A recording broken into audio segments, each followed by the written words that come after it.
soy Benito Bonilla, vocero del colectivo Ellas Unidos, y estamos en Ecuador Chequea para ver si es que las cosas que se han dicho en relación a la consulta popular y la explotación petrolera del Parque Nacional Yasuní son verdad, o si es que de hecho estamos enfrentándonos a una pregunta que podría ser un poco tramposa. Lo que podemos ver en este mapa es que todo el área que está de color verde vendría a ser el Parque Nacional Yasuní, ¿no?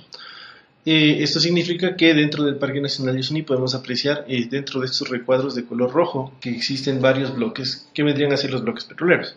El bloque 31, el bloque ITT, el bloque 16, el bloque 14, etc. Nosotros nos estamos refiriendo específicamente al bloque ITT, que vendría a ser Ispingo, Tampocoche y Tiputini, que ahora es mejor conocido como bloque 43, ¿ya? Cuando el presidente Correa o el presidente Correa solicita la declaratoria de interés nacional, lo hace sobre los bloques 31 y sobre el bloque ITT, porque el bloque 31 ya estaba en explotación y sin embargo no tenía permiso. Los campos que están actualmente operativos en el bloque 43 son las plataformas que se encuentran fuera del Parque Nacional Yasuní, de Tiputini, y que están perforando el pozo petrolero, la reserva petrolera de Tiputini, que está aquí. El ministro Carlos Pérez ha anunciado que para este año se iniciará la operación petrolera de Tampocoche y para el próximo año se tiene planificado la de Ispingo. Esto significa que en esta zona se tiene planificado alrededor de 670 pozos petroleros. El tema es que, como tú puedes ver, esta zona de aquí abajo que está en cuadrículas vendría a ser la zona intangible Tagari-Tarombenana, que es el área que el Estado ha determinado para que los pueblos aislados vivan, digamos, pensando que los pueblos indígenas aislados no tienen patrones de movilidad y que se van a circunscribir únicamente a ese territorio, lo cual es falso. Los pueblos indígenas aislados tienen patrones de movilidad que no obedecen necesariamente a lo que el Estado determina que es su territorio. Entonces encontramos, por ejemplo, que han habido encuentros violentos en lugares que están fuera del Parque Nacional Yasuní, como por ejemplo el Campo Armadillo, ¿no es cierto? Y que sin embargo no está delimitado dentro de la zona intangible y tampoco está delimitado dentro del Parque Nacional.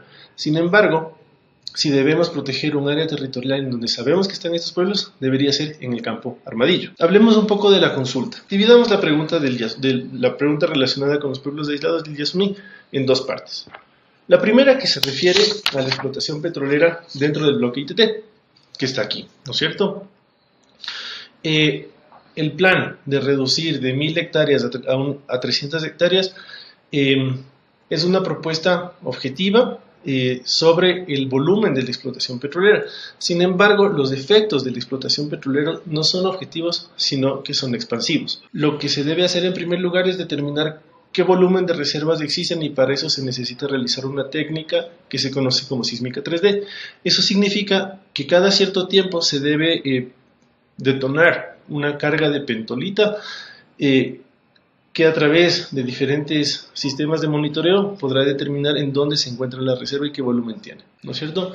Sin embargo, como podemos ver, esto que ya se ha hecho en el bloque 31, que vendría a ser esta cuadrícula de color morado, tiene una afectación proporcional mucho más grande a la afectación que se propone en la consulta del Yasuní, ¿no es cierto? Entonces, lo que el colectivo está planteando es que antes de determinar cuál es el volumen de afectación de la industria o de las operaciones petroleras dentro del Parque Nacional Yasuní y en el bloque 43, se haga un monitoreo de efectivamente cuál ha sido la afectación que ya existe en el Parque Nacional.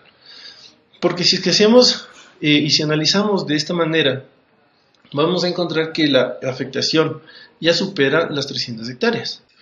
Entonces, lo que estamos pidiendo a la Corte y lo que estamos pidiendo al ministro Carlos Pérez es que expliquen de qué manera han determinado cómo van a hacer la operación sobre las 300 hectáreas, si es que no tenemos un estudio técnico de cuál ha sido la explotación, cuál ha sido el impacto que ha recibido el bloque 43 hasta el momento. La segunda parte se refiere a la ampliación de la zona intangible de los pueblos Tagari y Tarombenana.